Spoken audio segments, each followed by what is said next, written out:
So the work continues on the chassis. Things are going quite well. I'm just going to replace now this cross member. It's taken me about, I don't know, 2 or 3 hours to cut this free, but I've now got it and it's out. And boy, is that a mess.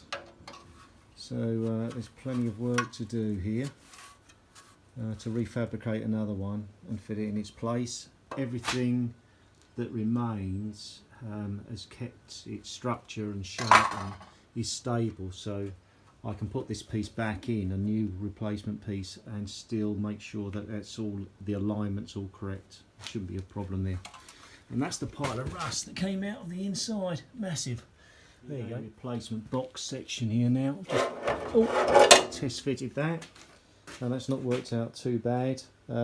Just made out of 4 pieces of flat steel and just welded together. I've got to say, my new Sealy welder, MIG welder, is fantastic. It gives me much better control when I'm doing the welding, and I say that turns out quite well. Now I've gonna fit that back in and fabricate the sheet sections on either side, get that secured in place, and then I'll cut away the other side and do the same.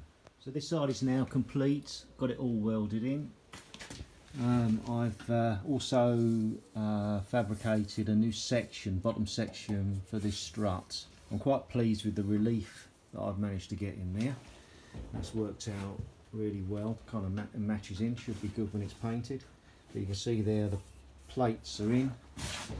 And should I just show from the other side, and in on this side as well.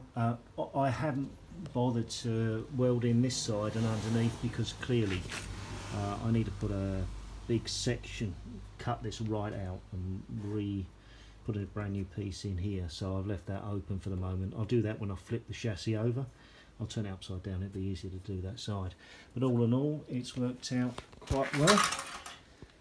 There we go. And I've also put a bracket in, that supports the body. That's just the bracket for the body, so when that goes back over, that slides over here and bolts on. Good job.